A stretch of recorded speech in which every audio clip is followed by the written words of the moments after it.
Bien, on va pouvoir enregistrer le document. Donc vous allez dans le menu Fichier, Enregistrer sous.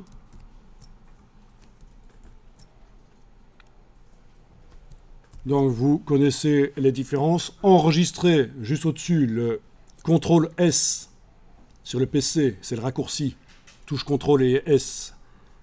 Ou commande S sur le Mac. C'est pour mettre à jour le fichier sur lequel on est en train de travailler. On l'a déjà enregistré sur le disque dur et on met à jour le fichier sur le disque dur par rapport aux dernières modifications qu'on a apportées sur le fichier dans Illustrator. Enregistrer sous, c'est pour indiquer qu'on va l'enregistrer pour la première fois quelque part. Et enregistrer une copie, c'est pour enregistrer parallèlement au travail qu'on est en train de faire, enregistrer une copie sous un nom différent, juste parce qu'on veut garder le document dans cet état-là à un certain moment. Mais on continue quand même à travailler sur le document sous le nom qu'il a. Vous voyez, c'est juste un backup, enregistrer une copie quelque part. Ici, c'est enregistrer sous, donc le raccourci Shift CTRL S sur le PC. Alors, vous avez sans doute cette boîte ici aussi. Bien. Non, certains ne l'ont pas. D'accord. Vous cliquez, ceux qui ont la boîte, vous cliquez sur Ne plus afficher. Et vous allez surtout ne pas cliquer sur Enregistrer dans Creative Cloud. Parce que ce sera un peu lent, ça veut dire que ça va enregistrer dans le cloud. C'est pratique. Si vous passez sur un autre ordinateur, vous allez retrouver dans le cloud vos fichiers directement. C'est ça le côté pratique du cloud. Mais ici, on va cliquer sur Enregistrer sur votre ordinateur. On va enregistrer en local sur le disque dur. Et donc, ceux qui n'ont pas vu cette boîte, c'est que quelqu'un a déjà choisi précédemment pour eux. Vous arrivez sur la boîte Enregistrer sous. Alors, il faudrait faire sur le bureau, par exemple, ou sur le disque dur data, encore mieux, si vous en avez un. Il y a le disque dur C, j'imagine, sur le PC, et puis il y a peut-être le D. Le C, c'est le système, et le D, c'est un disque dur spécialement pour les travaux.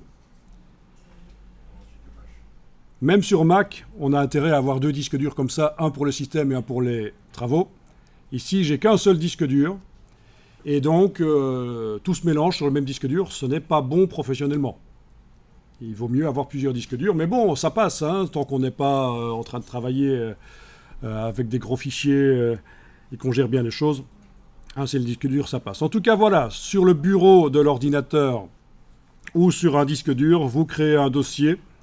Il y a peut-être une icône nouveau dossier quelque part dans votre Windows, là. Ici, sur le Mac, elle est là, mais sinon, sur Windows, c'est un autre endroit. Voilà, et on va renommer le fichier, on va essayer de ne pas enlever le point Adobe Illustrator, le point AI. Donc ici, je vais le nommer Intro, et je vais mettre un 01 à la suite, parce que je vais régulièrement enregistrer sous un nom différent, et je vous précise que pour que votre travail soit validé dans le cadre de cette formation ici, vous devez aussi enregistrer en même temps que moi sous un nom différent. Je le dis parce que j'ai chaque fois le problème qu'à la fin de la formation, il y en a qui me disent « Ah, mais moi j'ai enregistré tous dans le même fichier, je n'ai pas changé le nom. » Vous devez changer le nom. Quand je changerai le nom, ça fait partie de la progression dans le travail, c'est ce que vous rendrez. Je vais voir la progression de votre travail. Donc ici, intro01.ai. Le format est certainement chez vous Adobe Illustrator. Je ne vais pas commencer à expliquer en détail les autres formats. C'est quand on est un peu plus avancé.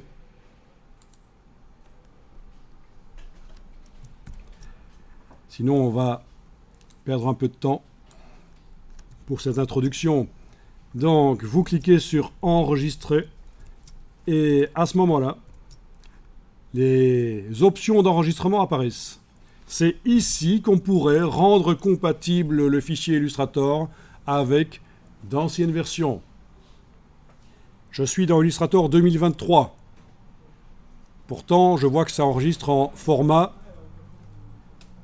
avec les options, format de fichier, Illustrator 2020, parce que c'est resté comme ça, 2021, 2022, 2023, continue d'enregistrer avec le format de fichier Illustrator 2020. Mais si on devait rendre compatible avec C6, par exemple si on doit envoyer, ou même Illustrator 3, qui date de quand début des années 90, eh bien, on pourrait le faire ici. Pourquoi est-ce qu'on serait amené à enregistrer au format Illustrator 3, par exemple, quand on veut envoyer un fichier sur une découpe laser?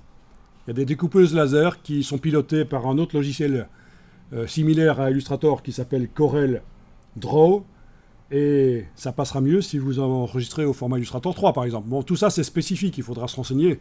Découpeuses laser et autres machines pour faire du packaging et tout. Quoi qu'il en soit, nous, on va garder tout comme ça. Ici, on ne va rien modifier. On va juste cliquer sur OK et notre document est enregistré.